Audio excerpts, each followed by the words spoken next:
Assalamualaikum warahmatullahi wabarakatuh. Perkenalkan, nama saya Ahmad Fauzan Maulana dari Prodi Pendidikan Teknik Bangunan Universitas Negeri Jakarta. Nah, di sini saya akan mempresentasikan ujian tengah semester dari mata kuliah Strategi dan Media Pembelajaran yang diampu oleh Bapak Dr. Yan Arthur, SPD, MPD. Nah, untuk kompetensi dasar yang saya ambil yaitu memahami klasifikasi jalan. Nah, tapi sebelum itu saya akan menjelaskan tentang ciri-ciri media terlebih dahulu. Ciri-ciri media itu ada tiga. Yang pertama ada ciri manipulatif atau manipulatif property. Ciri manipulatif dapat diartikan bahwa media dapat menampilkan dan menayangkan ulang kejadian atau objek dengan berbagai macam manipulasi atau perubahan sesuai kebutuhan. Contohnya diubah ukuran, kecepatannya, warnanya, dan juga dapat disajikan secara berulang-ulang. Yang kedua ini ada ciri fiksatif atau fiksatif property. Ciri fiksatif ini menunjukkan bahwa media dapat menangkap, menyimpan, dan menampilkan kembali suatu objek atau kejadian. Melalui kemampuan fiksatif, kejadian atau objek dapat dipotret, direkam, digambar, disimpan. Dan juga pada saat tertentu, jika ingin diperlukan dan diperlihatkan kembali, dapat diamati ulang selayaknya kejadian asli. Yang ketiga ini ada ciri distributif atau distributif property.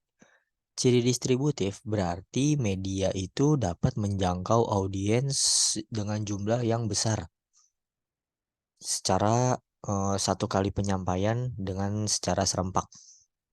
Contohnya itu seperti menggunakan VCD atau CD dan juga flash disk. Nah, untuk selanjutnya itu ada manfaat media. Selain cirinya, media juga memiliki manfaatnya. Nah, manfaat media itu ada meningkatkan motivasi. Nah, maksudnya itu media dapat meningkatkan motivasi para peserta didik pada saat melakukan pembelajaran. Karena dengan adanya media, semua hal yang ingin dicari dapat diakses dengan mudah. Sehingga para peserta didik akan berlomba satu sama lain untuk mendapatkan nilai yang tinggi dengan memanfaatkan media sebaik-baiknya. Lalu yang kedua ini ada variatif. Dengan berbagai macam media yang variatif, pendidik dapat memiliki keuntungan dari media yang variatif ini. Karena apa saja keuntungannya? Nah, keuntungannya itu peserta didik tidak cepat merasa jenuh dan juga tidak cepat lupa terhadap materi pelajaran. Dan yang kedua ini ada meningkatkan pemahaman peserta didik. Yang ketiga ada meningkatkan motivasi belajar peserta didik. Dan yang terakhir itu ada pencapaian kompetensi peserta didik. Nah, itu merupakan keuntungan-keuntungan yang didapatkan oleh pendidik dari memanfaatkan media yang variatif ini. Nah, yang ketiga ini ada jelas pemaknaan. Nah, ini tuh maksudnya jika peserta didik dapat menggunakan media dengan baik dan benar dalam melakukan pembelajaran, maka peserta didik mampu lebih memahami materi yang susah dicerna, yang abstrak, atau materi yang tidak dapat dicerna oleh panca indera. Karena dengan menggunakan media, peserta didik dapat mengetahui makna yang sebenarnya di dalam materi tersebut. Karena di dalam media itu banyak sekali yang memiliki arti dan makna yang jelas di dalam penyampaiannya. Nah, itu tuh maksudnya jika peserta didik tidak dapat mencerna suatu materi, tidak dapat memahami suatu materi, dia bisa mencarinya lewat media. Karena di dalam media-media yang banyak variatifnya eh, akan lebih tersampaikan makna yang dicari oleh peserta didik. Sehingga peserta didik menjadi lebih tahu apa materi yang ingin dia ketahui itu. Nah, yang keempat itu ada menarik. Nah, maksudnya itu karena media yang variatif, media juga dapat menarik rasa keingintahuan yang dimiliki peserta didik untuk menemukan apa yang ingin mereka ketahui dengan menggunakan macam-macam media. Nah, ini maksudnya. Jika dia tidak bisa memahami suatu materi, maka dia akan mencoba media-media yang lain. Jika tidak didapat dari media seperti Google, maka bisa dicari lewat YouTube. Itu menarik rasa keingintahuan para peserta didik, sehingga mendapatkan suatu pemaknaan dari media yang variatif. Nah, ini semua saling keterhubungan. Nah, lalu untuk selanjutnya, kita membahas discovery learning. Kenapa discovery learning? Nah, ini tuh berkesinambungan dengan kompetensi dasar yang saya ambil. Kompetensi dasar yang saya ambil itu memahami klasifikasi jalan. Nah, menurut saya, model pembelajaran yang cocok dengan kompetensi dasar tersebut adalah discovery learning. Nah, apa sih discovery learning itu? Nah, discovery learning itu merupakan model pembelajaran yang dimana peserta didik memahami sendiri konsep, arti, dan hubungan proses berpikir, menggunakan nalar hingga pada akhirnya sampai dengan kesimpulan. Mengapa saya memilih discovery learning? Karena pada model pembelajaran discovery learning ini, pendidik dilibatkan untuk memberi arahan kepada para peserta didik untuk melakukan suatu aktivitas seperti mencari, mengolah, menelusuri, dan juga menyelidiki. Model pembelajaran ini juga memiliki kelebihan, seperti menumbuhkan rasa senang ketika berhasil menemukan satu hal yang peserta didik itu cari, dan juga membuat peserta didik melakukan dengan sungguh-sungguh dalam kegiatan belajarnya, dengan berpikir untuk menemukan apa yang sedang dikerjakan sambil memotivasi diri sendiri pada saat pembelajaran di kelas sedang berlangsung. Masuk ke sintaks. Apa itu sintaks?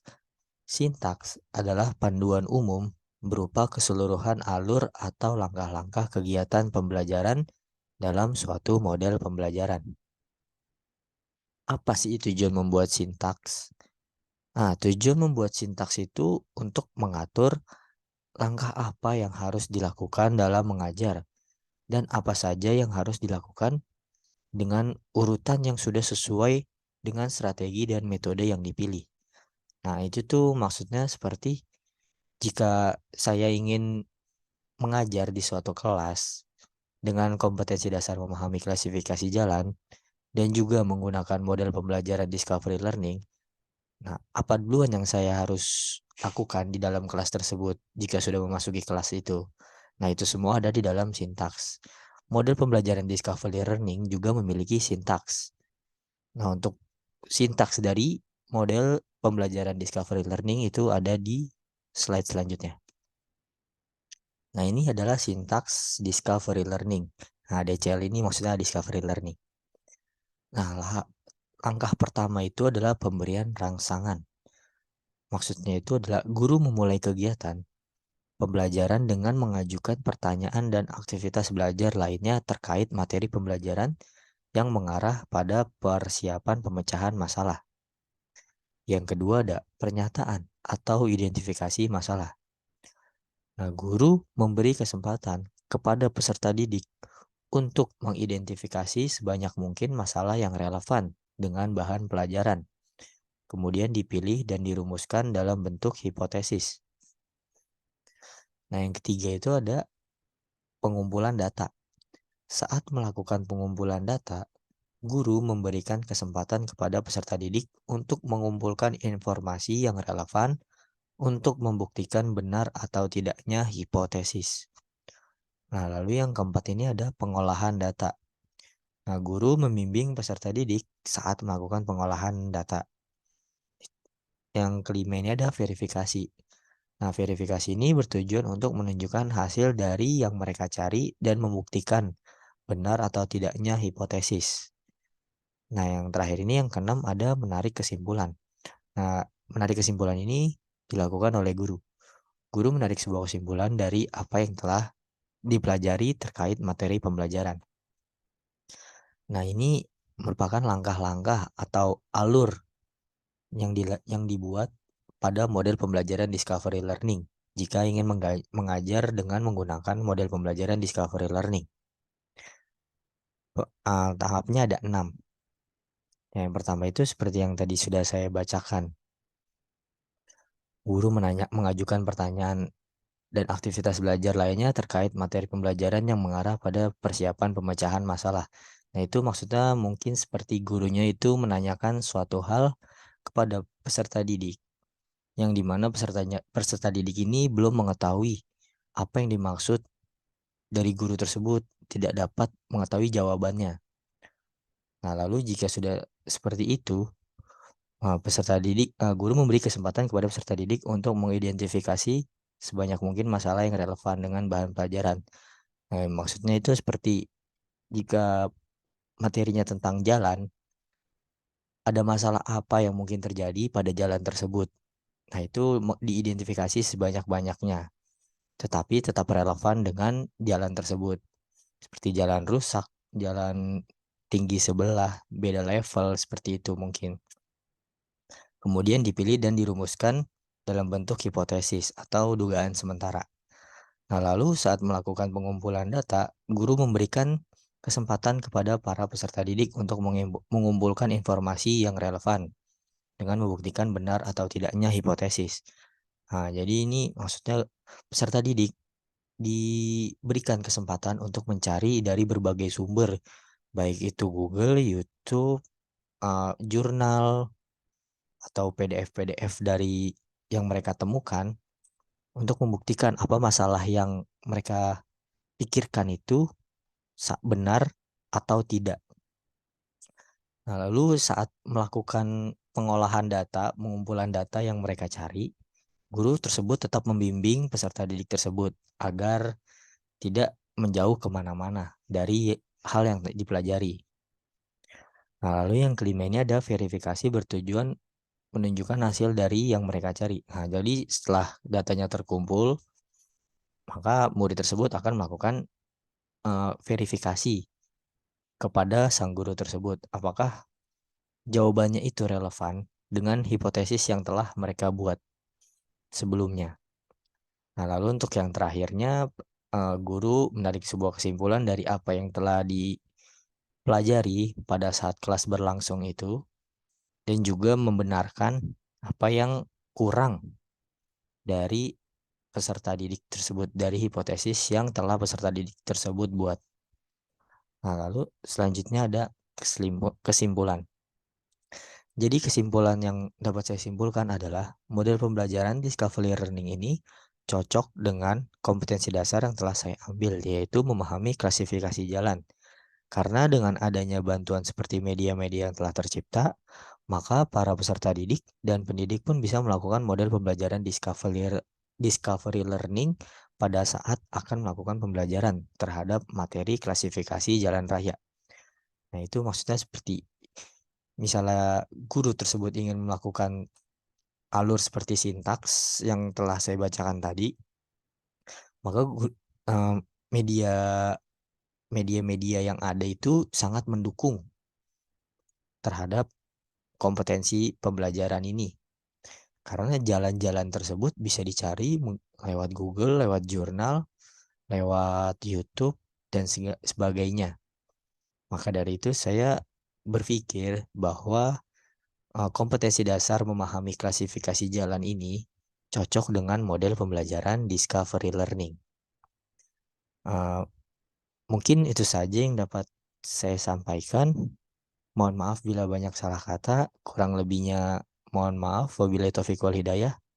Assalamualaikum warahmatullahi wabarakatuh.